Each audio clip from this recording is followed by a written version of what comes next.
is recitation of Shalawat Nabi. To those in charge, we invite them.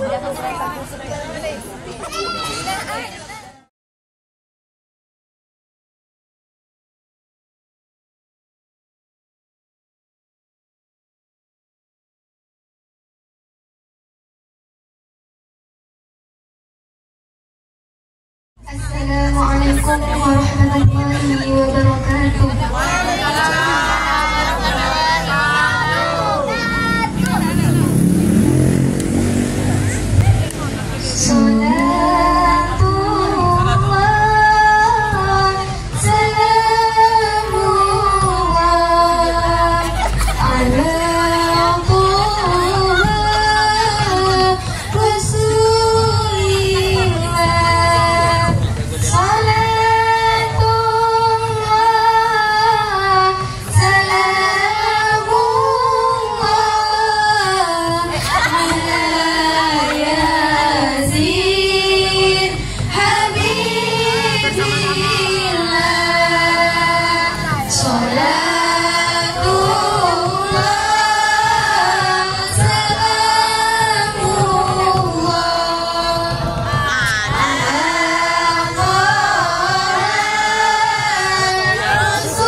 Assalamualaikum warahmatullahi wabarakatuh. Waalaikumsalam warahmatullahi wabarakatuh. Thank you very much. With the recitation of Shalawat Nabi, we all get the intellectual of the Prophet Muhammad sallallahu alaihi wasallam. Amin amin ya rabbal alamin. السادس موعظة الحسنة التي سيقدمها كي الحاج شمس العارفين عليه أن يتفضل رأسا مشكورا.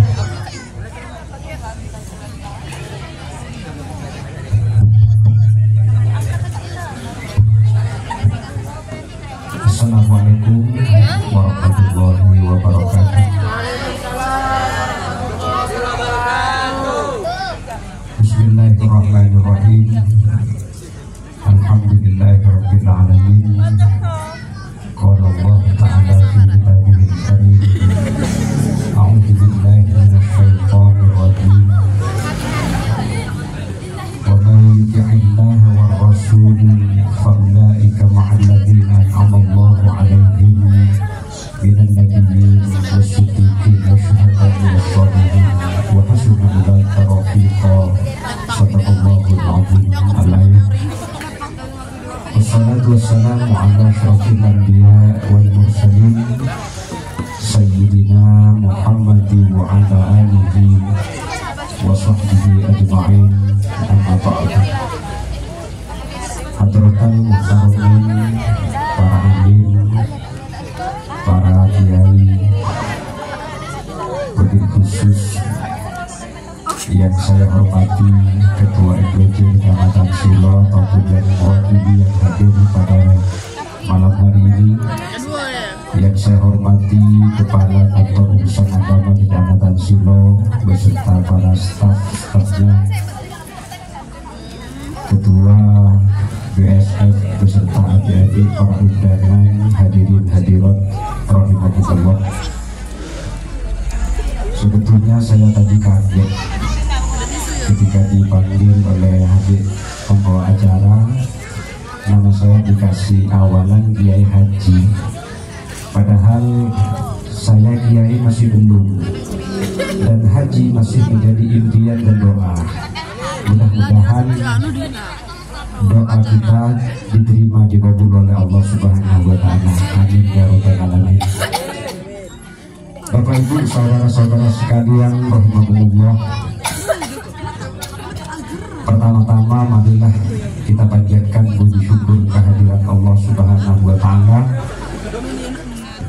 atas limpahan kasih sayang, pertolongan dan petunjuk Allah Subhanahu wa Ta'ala, sehingga kita bisa bertatap muka bersilaturahim pada malam hari ini untuk bersama-sama kita bersolawat mengagungkan dan memperingati bulan kelahiran junjungan kita Nabi besar Muhammad sallallahu alaihi wasallam.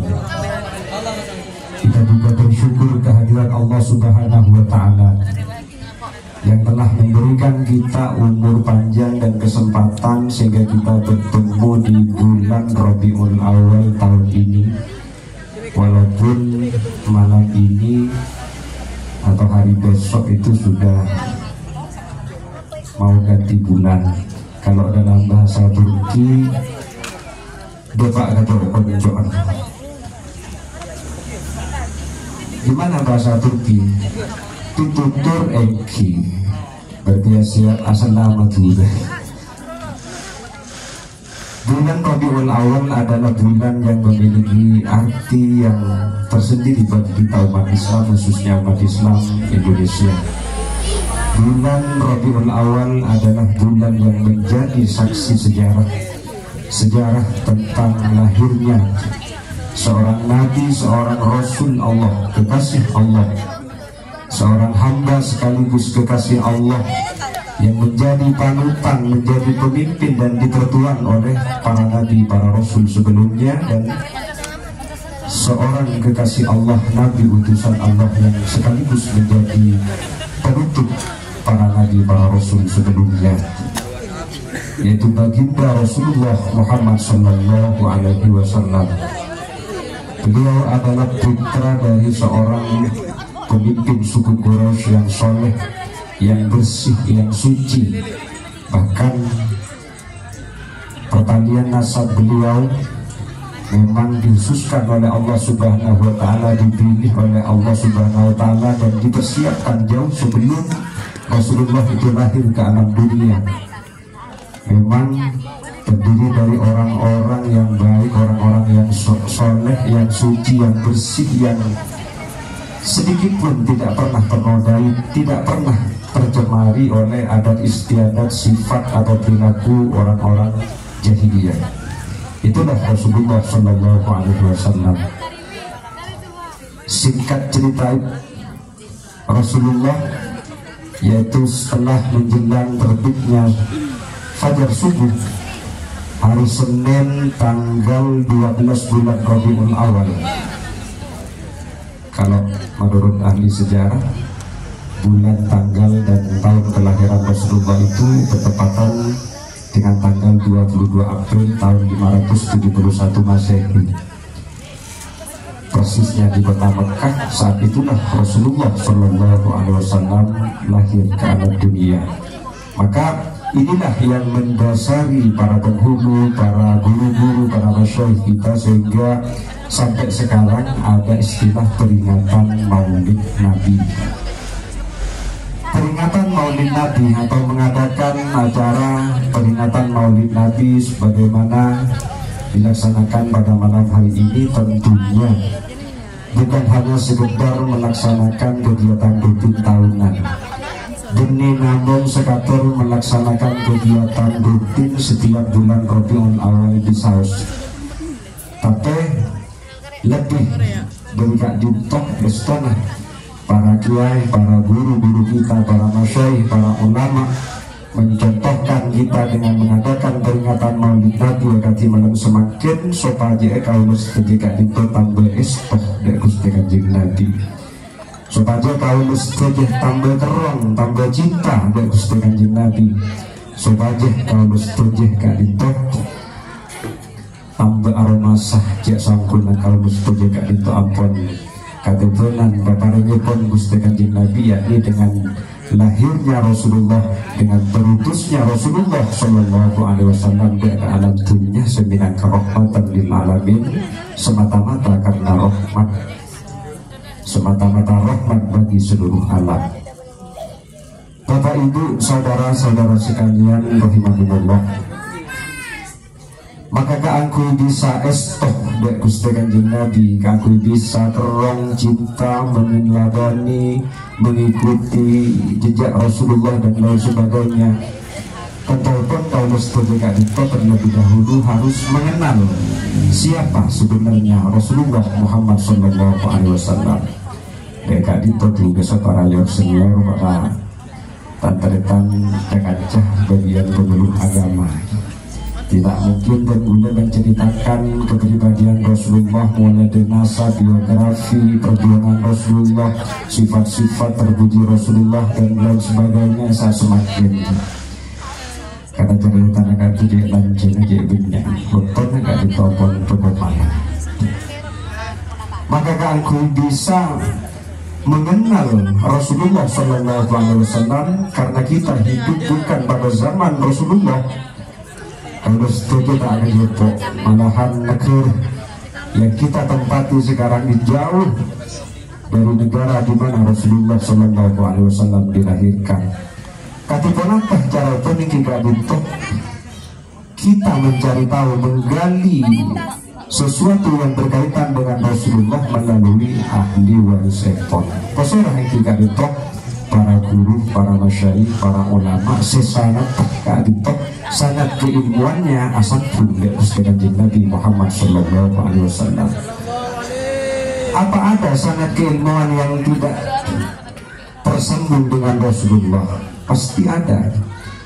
Penapapun zaman semakin nampun zaman serba digital bagi kapi tantaretan jangan begini namun di kota-kota termasuk di pelosok-pelosok dari tombol pegang Android, sehingga mereka dengan mudahnya mengakses berbagai macam ilmu pengetahuan yang diinginkan melalui Google, melalui Twitter dan lain sebagainya, sehingga mereka itu tidak tahu maksud dan tujuan yang sebenarnya sebagaimana yang dijatuhkan oleh para nabi, para sahabat dan ulama-ulama yang terpercaya.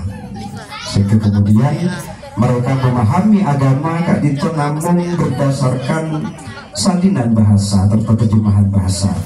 Mereka itu sangat berbahaya. Mungkin kan itu juga termasuk bagian beban tugas dari teman-teman penyuluh agama di Kecamatan Silo. Ketika apa contohnya? Biasalah mereka mengakses seperti firman Allah dalam Al-Quran, kalau tidak keliru di surat Al-Isra. A'udzubillahi minasyaitonirrajim. Wa man kana fi hadhihi a'ma fa huwa fil akhirati a'ma wa adallu sabila. Nah ini kalau kita terjemahkan atau kita salin ke dalam bahasa Indonesia, itu belum sampai pada pemahaman atau tafsir yang sebenarnya. Karena kalau diterjemahkan ke dalam bahasa Indonesia adalah barang siapa yang di dunia buta, maka kelak di akhirat juga tambah buta dan bahkan wa'dan busabila, akan sesat jalannya. Nah ini kalau dipahami secara harfiah, berarti teman-teman kita yang sekarang hidup di dunia ini buta, maaf, memiliki panjandra yang tidak sama seperti kita, tunanetra. Kan pas berarti bagi apapun buta, kita masuk ke surga buta. Nah ini kalau dipahami secara harfiah. Padahal yang dimaksud dengan faman a'ma fi hadhihi faman kana fi hadhihi a'ma fa huwa fil akhirati a'ma wa adallu sabila, itu beda tafsir. Nah, ada mufassirin, ada ahli tafsir yang membidangi yang maksud tujuannya itu benar sesuai dengan tuntunan Rasulullah SAW. Jadi beda terus faman kana a'ma ay fid dunya ada i'tibar wa ibsaril haqqi dan seterusnya. Jadi beliau masih pahami membuta menegatunya pakai melihat dengan buta, itu kan berbahaya. Apalagi diterapkan mereka masyarakat kita yang masih awam, yang masih minus ilmu pengetahuan tentang agamanya. Kata manabi hadis, manabi ayat, manabi hadis. Kalau diterjemahkan secara harfiah, secara terjemahan biasa, ya ada yang benar, ada yang sebaliknya salah, gagal paham. Kalau menerjemahkan al-qatilu wal maqtulu sawa'un finnar, mungkin benar. Yang membunuh dan yang terbunuh, keduanya sama-sama akan masuk neraka. Memang betul. Tetapi kalau sampai misalnya kita baca teks hadis yang diriwayatkan oleh sahabat Ibnu Umar radhiyallahu anhu, "Umirtu an uqatila an-nas hatta yashhadu an la ilaha illallah wa Muhammad Rasulullah," dan seterusnya. Yang artinya itu kalau kita terjemahkan ke dalam bahasa Indonesia, aku, kata Ibnu Umar, diperintahkan oleh Rasulullah untuk membunuh manusia sehingga mereka itu mau bersyahadat, membaca 2 kalimat syahadatain. Itu kan berbahaya kalau dipahami secara bahasa. Pokok-pokok tak afujin, tak oleh atau mana boleh di negara kita, negara Indonesia gitu. Sana-sana negeri Arab bunten. Orang yang tidak membaca 2 kalimat syahadat bukan langsung dibunuh. Nah itu kan ada takwil, ada penjelasannya tentang maksud yang termaktub di dalam hadis Rasulullah SAW. Mereka itu juga mungkin termasuk bagian dari teman-teman penyuluh agama, karena semakin kadito pun sedang marak-maraknya gitu. Banyak paham-paham atau aliran-aliran sini jalan kan itu yang menafsirkan Quran hadis semau mereka, tidak berdasarkan apa yang dimaksud oleh Rasulullah, yang disampaikan oleh Rasulullah kepada sahabat, kepada ulama-ulama kita min ahli sunnah wal jamaah. Jadi kita mengadakan peringatan Maulid Nabi itu salah satunya adalah untuk mencintai Rasulullah.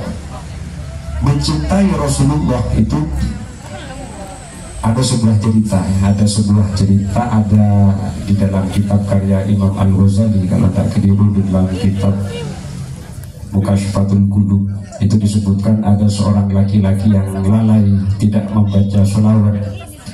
Kurang tahu juga lalainya apa, lupa apa sengaja atau memang nggak mau bersolawat kepada Rasulullah. Nah ketika tidur dia melihat bermimpi bertemu dengan Rasulullah, tetapi di dalam mimpinya itu Rasulullah itu tidak menoleh kepada si rajul, kepada si orang laki-laki tersebut. Kemudian Si orang laki-laki, si rajul itu matur pada Rasulullah, "Ya Rasulullah, anta waddana alaihi, apakah engkau marah padaku wahai Rasul?" Qala la, tidak, saya tidak marah. Kenapa engkau tidak melihat kepadaku wahai Rasulullah? Kata si rajul, "Li'anni la'arifuka," karena saya tidak tahu, tidak kenal kamu.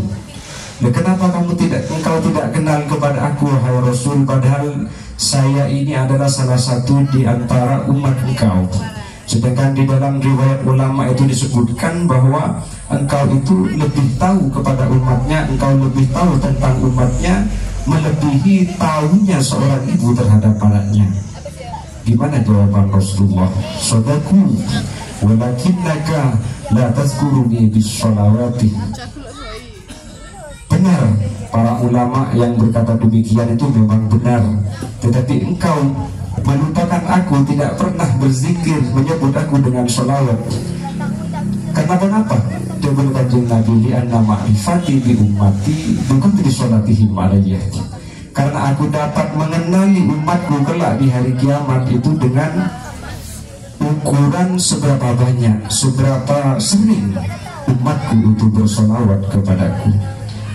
Maka Kak Ditok juga salah satu pesan yang harus kita istilahin ya saat semakin karena salah satu dari tujuan para guru, para ulama-ulama kita, guru-guru kita pada peringatan Maulid Nabi supaya tambah cakang, tambah istok, tambah sering bersolawat kepada Rasulullah SAW. Karena sebagian Kak Ditok akui mendapatkan kecintaan dari Rasulullah, kita itu harus sering-sering menyebut nama beliau, yaitu dengan bersolawat. Alhamdulillah adik-adik tadi kedengarannya membaca solawat sangat antusias sekali, sangat khusyuk.